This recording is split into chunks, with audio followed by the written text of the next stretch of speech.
He looked me dead in the eyes and said, "You're not enough for me anymore." That moment, sitting in our car with groceries still on my lap, I realized he didn't see me as a wife, a mother, or even a human being anymore. But here's what he never expected.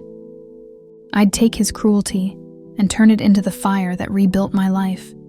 If you've ever been made to feel small by someone who claimed to love you, hit that like button, because this story isn't just about revenge. It's about rediscovering your worth when the person you trusted most tries to destroy it. If you'd like to share your story with our channel, please send it via the email link in the description. The evening started so ordinary. A quick grocery run, a quiet drive home. But when my husband got into the car, I noticed something off. His jaw was tight. His fingers tapped against the steering wheel like he was rehearsing a speech he didn't want to give. I asked softly, "Is everything okay?" He didn't look at me when he said it. "We need to talk." Those 4 words froze the air between us. I thought maybe it was about bills or something small, but no.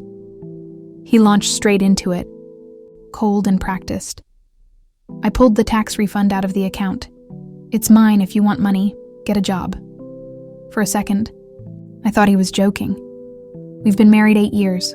I've been a stay-at-home mom since our daughter was born. I cook, clean, raise our 2-year-old, manage every detail of our lives.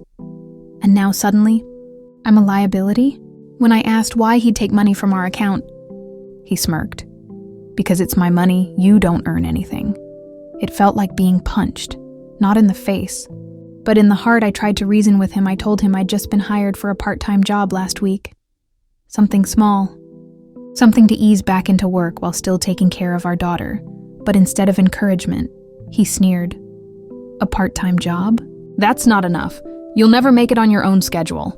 He said it like he wanted me to fail. Then he went down a checklist of things he'd no longer be responsible for. My phone bill, gone. My gas, gone.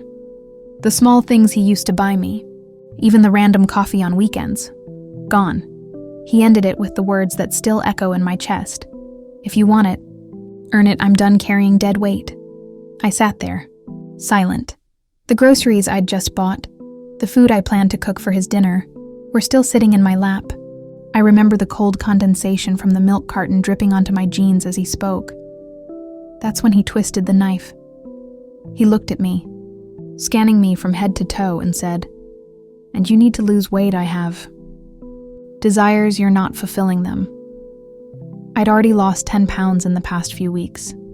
He knew that he'd seen me struggle, sweating through workouts after putting our toddler to sleep. But all he saw was imperfection. I felt my throat close up. I wanted to scream. But instead, I whispered, "Is that really how you see me?" He didn't answer. He just stared ahead, started the car, and said, "Change, or I'm gone." That night, I cried in the shower. Not loud sobs, just silent tears that burned my skin. When you've built your life around someone, you don't want to believe they can be cruel. So I convinced myself maybe this was his version of tough love. Maybe he was stressed, tired, trying to push me toward independence. The next morning, I made him breakfast like usual: eggs, toast, coffee. The routine of a woman pretending her world wasn't cracking. He didn't say thank you. He didn't look at me. He just scrolled on his phone, smiled at something, and left without a word. And that's when I realized he wasn't pushing me to be stronger. He was pushing me out of his life. Later that week, I checked our bank account, the one we used for everything. He'd changed the passwords. The tax money? Gone even. My name was removed from the account access. That was my final straw. I looked around our small kitchen, the fridge full of food I'd budgeted for, the toys scattered across the floor, our daughter giggling in her high chair. And I thought, if he wants me to earn it, then I'll earn everything he took back. That was the moment I stopped being afraid. The next few weeks, I became a ghost in my own home, quiet, patient, calculating. I didn't yell. I didn't fight. I smiled when he came home, made dinner, and tucked our daughter in like nothing changed. But every night, when he fell asleep, I was on my laptop, applying for grants, searching for financial aid. Looking into single mother support groups, I called my old friend Sarah, a nurse, who helped me get extra shifts lined up once I finished my part-time trial.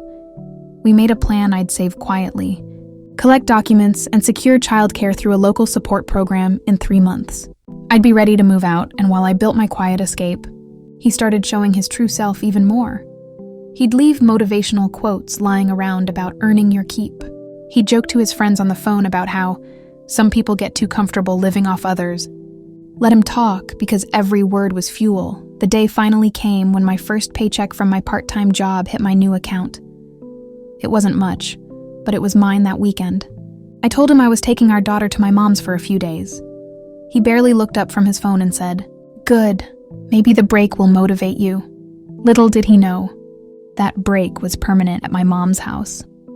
I laid it all out, the financial abuse, the emotional manipulation, the cruel words she cried with me, then helped me pack everything.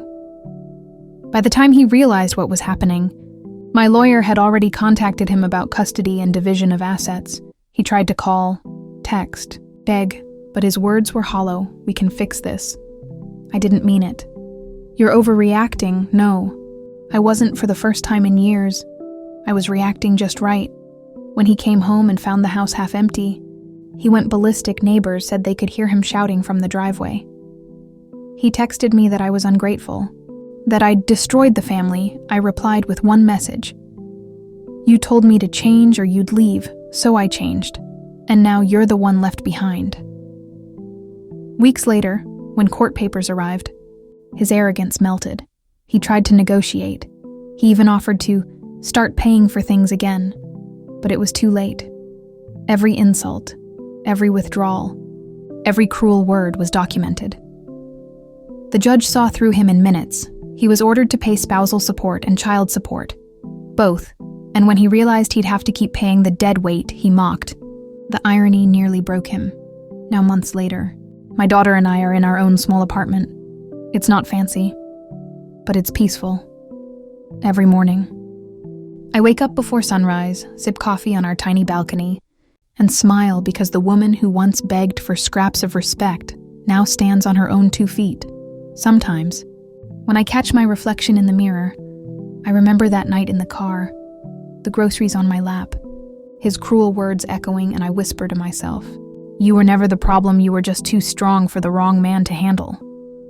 If this story made you feel something, hit that like button, subscribe, and tell me in the comments, have you ever had to rebuild after someone tried to break you? Because sometimes, revenge isn't about getting even. It's about finally realizing your worth.